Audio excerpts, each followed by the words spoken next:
Operation Sindoor సల్లబడ్డట్టే కొడుతుంది కదా. అంటే మొన్న శనివారం సంధి మీరు కాల్చద్దు మేము కాల్వము, మీరు మా తెరువుకు రావద్దు మేము మీ తెరువుకు రావని భారత్ పాకిస్తాన్ రెండు దేశాల నడుమ ఖరారు అయింది కదా. మరి శాంతి ఒప్పందం మీ దాంట్లో ఎంతమందికి నచ్చిందోల్లా? కొందరైతే మంచిదే పాటు అంటురు కానీ ఇంకొందరేమో ఏ గట్లెట్లుంటుంది ఆయనతో పోతం చేస్తే అయిపోవు కదా అని ఇంకొందరు అంటురు. సరే పటూరి ఎవరికి దోచినట్టు వాళ్ళు చెప్పుకుంటారు కానీ అన్నట్టు మన మోడీ సారు వాయుసేన క్యాంపుకు పోయిండు కాదు, అక్కడి జవాన్లతోని మాట ముచ్చట పెట్టిండట. వారి మనం కూడా సార్ కాడికి పోయి జై జవాన్ అనే శుద్ధం పాడినాడు రే. మన ప్రధాని మోడీ సారు సోమవారం రాత్రి జాతిని ఉద్దేశించి ఉపన్యాసం చేసే కదా. ఇక మంగళవారం నాడు పంజాబ్ తోవ పట్టిండు, ఆదంపూర్ ఎయిర్ బేస్ కాడికి పోయిండోల్లా. ఇది మన వాయుసేనోళ్ళదన్నట్టు.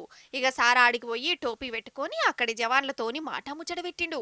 అసలు మీరు తోపులు తురుములు, మీరు మస్తు సాహసవంతులు, సూపర్ డూపర్ అని తారీఫ్ చేసిండు. భారత్ మాతా కీ, భారత్ మాతా కీ, భారత్ మాతా కీ.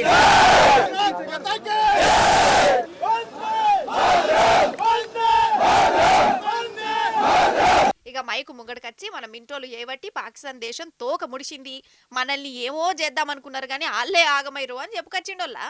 भारत माता की जय हर उस नागरिक की आवाज है जो देश के लिए जीना चाहता है, कुछ कर गुजरना चाहता है. मैदान में भी गूंजती है और मिशन में भी. जब हमारे ड्रोन दुश्मन के किले की दीवारों को ढहा देते हैं, जब हमारी मिसाइलें